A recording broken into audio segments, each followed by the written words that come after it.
Assalamualaikum warahmatullahi wabarakatuh. Good evening, friends. Welcome back to our channel together with me. Yes, I think that I don't have to introduce myself again. Yeah, how are you, friends? I hope that you're fine in there because this is Corona time. We have to stay at home and keep healthy.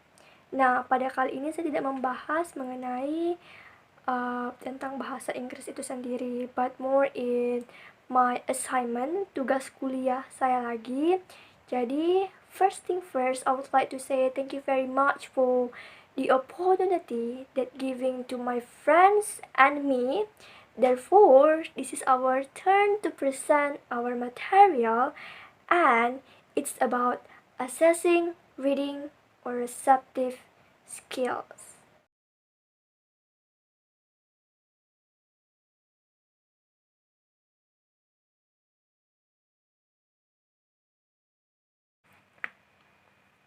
Hello, we are from Group 6. Natasha Dianti Putri as the first speaker, Fitriana Rahma as the second speaker, and Dirga Hayu Bustang as the third or the last speaker. And our discussion it's about assessing reading and receptive skill. Nah, assessing reading ini dalam bahasa Indonesia itu berarti menilai membaca.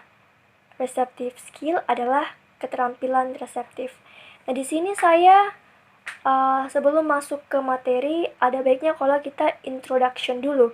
Hal apa saja yang akan saya bahas, hal apa saja yang akan teman-teman saya bahas dalam video atau kesempatan kali ini. Nah, assessing reading, yang pertama itu ada yang namanya types, genres of reading. Yang kedua, micro and macro skills for reading. Ketiga, types of reading. Keempat, designing assessment tasks, perceptive reading. Kelima, designing assessment tasks, selective reading. Keenam, designing assessment tasks, interactive reading. Dan yang terakhir atau yang ketujuh yaitu designing assessment tasks, extensive reading. Nah, adapun referensi kami itu dari buku H. Douglas Brown dengan judul Language Assessment Principles and Classroom Practice. Jadi di sini sebelum kita membahas lebih gamblang mengenai assessing reading itu sendiri, saya akan buat teman-teman flashback dulu tentang apa sih itu reading. Ya, as we know that in Indonesia, reading adalah membaca atau bacaan. Nah, reading atau membaca adalah kegiatan fisik dan mental untuk menemukan makna dari sebuah tulisan. Mengapa dikatakan kegiatan fisik dan kegiatan mental? Nah, dikatakan kegiatan fisik karena bagian-bagian tubuh khususnya mata yang melakukan pada saat membaca. Selanjutnya dikatakan kegiatan mental karena bagian pikiran, khususnya persepsi dan perspektif dan ingatan terlihat di dalamnya. Jadi, kedua hal tersebut saling bersinergi satu sama lain ketika melakukan proses membaca. Jadi, membaca berarti menemukan makna dari sebuah bacaan, wacana, atau tulisan yang lebih gamblang lagi, yang dimana merupakan suatu proses membangun pemahaman dari teks tertulis. Selanjutnya, di sini ada the big concept of reading atau konsep besar dari reading itu sendiri. Nah, reading, the most essential skill for success in all educational context. Jadi, bacaan atau keterampilan membaca merupakan keterampilan yang paling penting untuk sukses dalam semua konteks pendidikan. Like Nelson Mandela said that the best weapon to change the world is education. Senjata paling ampuh untuk mengubah dunia adalah pendidikan. Jadi salah satunya adalah kita bisa memanfaatkan skill reading kita untuk lebih dekat dengan konsep pendidikan. Nah, selanjutnya, there are two primary obstacles must be clear in order to become efficient readers. Atau dalam bahasa Indonesia ada 2 kendala utama yang mesti kita selesaikan untuk menjadi pembaca yang efisien atau pembaca yang lebih aktif lagi. Yang pertama, be able to master fundamental bottom-up strategies for processing separate letters, words, and phrases, as well as top-down conceptually driven strategies for comprehension. Jadi, yang pertama itu bisa menguasai dasar-dasar membaca. Ya, yang kita bilang itu bahwasanya membaca itu dari atas ke bawah. Di sini kendala pertama yang mesti kita hilangkan yaitu kita bisa membaca dari bawah ke atas dengan memperhatikan hurufnya, kata-katanya, ataupun frasanya. Selanjutnya, second language must develop appropriate content format, schemata, background information, and cultural experience to carry out those interpretation effectively. Jadi bahasa kedua harus mengembangkan format latar belakang skema konten yang sesuai informasi dan pengalaman budaya untuk melaksanakan interpretasi tersebut secara efektif. Nah, sekarang kita masuk pada genres of reading atau genre bacaan. Nah, saya yakin bahwa teman-teman pasti memiliki genre bacaannya tersendiri kan? Entah itu bersifat ilmiah ataupun non-ilmiah. Nah, di sini pada PowerPoint saya terdapat 3 genres of reading. Yang pertama, academic reading. Yang kedua, job related reading, dan yang terakhir itu atau yang ketiga personal reading. Nah, kita bahas yang pertama dulu yang meliputi beberapa hal that include some of reading. The first is general interest article atau artikel minat pada umumnya seperti artikel di majalah, di koran ataupun di Google. Kemudian ada technical report atau laporan teknis, entah itu laporan laboratorium atau artikel jurnal profesional. Selanjutnya ada reference material atau bahan referensi seperti kamus dan lain sebagainya. Lanjut, ada textbook and thesis, buku teks dan tesis. Lalu ada essay and papers, esai dan makalah. Ada test direction, arah tes, dan editorial and opinion writing atau editorial dan penulisan opini. Selanjutnya yang kedua itu job related reading atau membaca terkait pekerjaan. Ada message, letters, memo, report, schedules, form, application, financial documents, and directories telepon. Atau in Indonesia ada yang namanya pesan, surat atau email, memo yang berada di kantor, laporan, jadwal, label, tanda, announcement atau pengumuman, formulir, aplikasi atau kuesioner, dokumen keuangan, dan lain sebagainya. Yang ketiga, ada yang namanya personal reading atau bacaan pribadi that includes newspapers and magazine, koran dan majalah, letters, email, greeting cards, surat, email, kartu ucapan, pesan, catatan daftar, schedule, jadwal keberangkatan, entah itu keberangkatan pesawat, bus, ataupun kereta, resep, menu, announcement, advertisement, iklan, novel, cerita pendek, drama, puisi, sajak, dan lain sebagainya. Back to the first, kembali ke awal lagi bahwa every people have their own likes. Setiap orang punya kesukaannya tersendiri. Apalagi dalam hal atau bidang membaca yang pastinya orang-orang tersebut atau kembali lagi ke teman-teman punya minat membaca. Masalah genrenya, nggak masalah genre apa. Yang penting itu teman-teman membaca. Well, next, importance of genres of reading atau pentingnya dari genre membaca. Pentingnya kita tahu dari genre bacaan kita.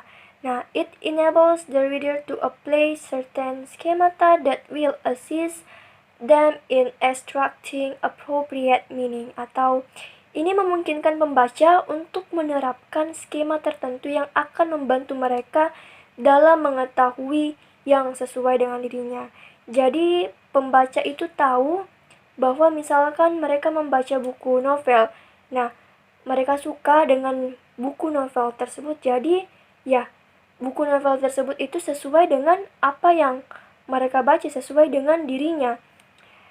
Efficient reader have to know what the purpose is in reading a text. Jadi, pembaca yang efisien, pembaca yang aktif, atau pembaca yang baik itu harus tahu apa tujuan mereka membaca, baik itu membaca teks ataupun membaca non-teks, yang dimana strateginya adalah untuk mencapai tujuan dan bagaimana cara menyimpan informasi dari apa yang mereka baca.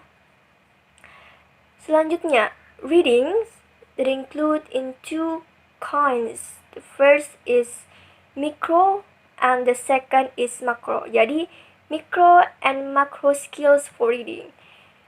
Nah, di sini saya tampilkan di PowerPoint. Teman-teman bisa lihat PowerPoint-nya berbahasa Inggris. Saya akan bantu dengan menjelaskan menggunakan bahasa Indonesia. Pertama, kita masuk ke micro skills for reading. Keterampilan mikro dalam membaca. Yang pertama, mempertahankan potongan bahasa dengan panjang yang berbeda dalam waktu yang singkat. Yang kedua, proses penulisan dengan kecepatan yang efisien agar sesuai dengan tujuan. Yang ketiga, mengenali inti kata dan menafsirkan pola urutan kata. Keempat, mengenali gramatikal kelas kata. Yang kelima, mengakui bahwa makna tertentu dapat diekspresikan dalam tata bahasa yang berbeda. Selanjutnya, macro skills for reading. Jadi, keterampilan makro dalam membaca. Yang pertama, mengenali bentuk retoris wacana tertulis dan signifikansinya untuk dapat diinterpretasi. Yang kedua, mengenali fungsi komunikatif dari teks tertulis sesuai dengan bentuk dan tujuannya. Yang ketiga, memberikan konteks yang tidak eksplisit dengan menggunakan latar belakang pengetahuan. Yang keempat, dari peristiwa membaca ada yang namanya kesimpulan atau munculnya ide, yang dimana pada akhirnya menyimpulkan antara satu peristiwa dengan peristiwa yang lain. Dan yang kelima, membedakan antara makna harfiah dan tersirat.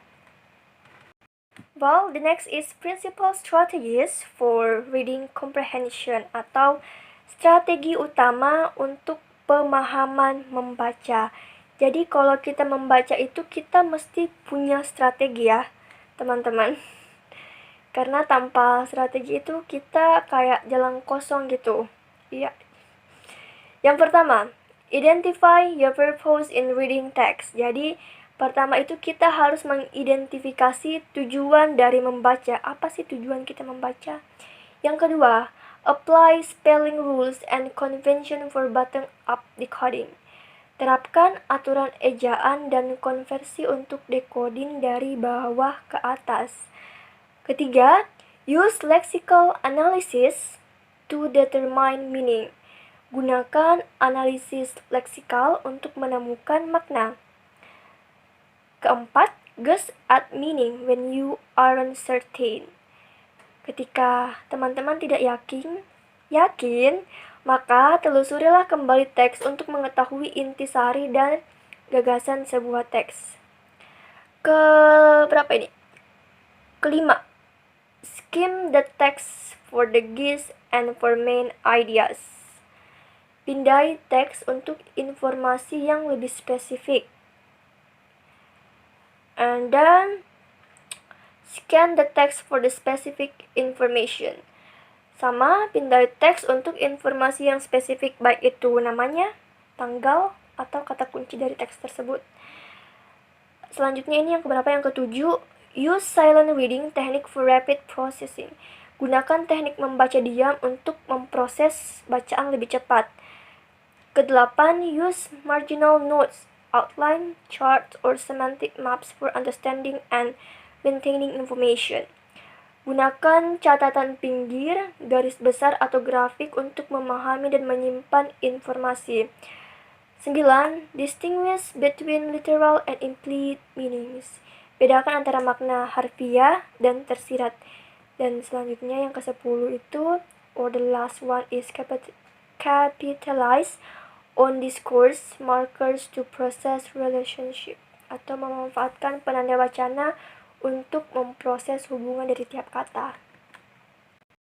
And the last for me is types of reading, atau jenis-jenis bacaan. Nah, dari jenis-jenis bacaan yang saya bahas di presentasi kali ini itu terdapat 4.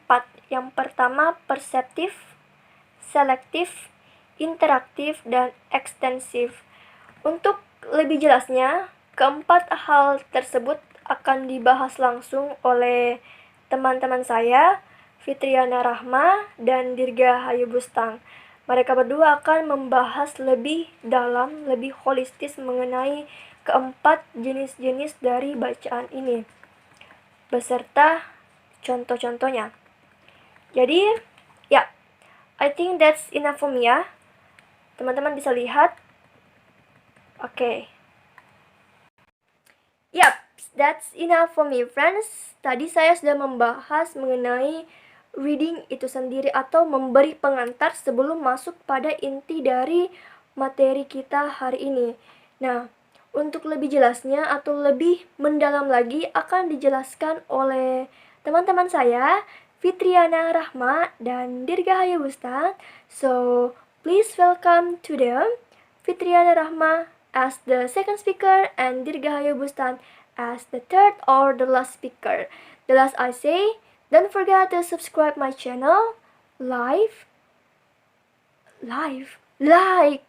share, and give a comment in the section below if you really like my video, or if you have any addition, suggestion, or more. I think that's enough. Thank you very much, and wassalamualaikum warahmatullahi wabarakatuh.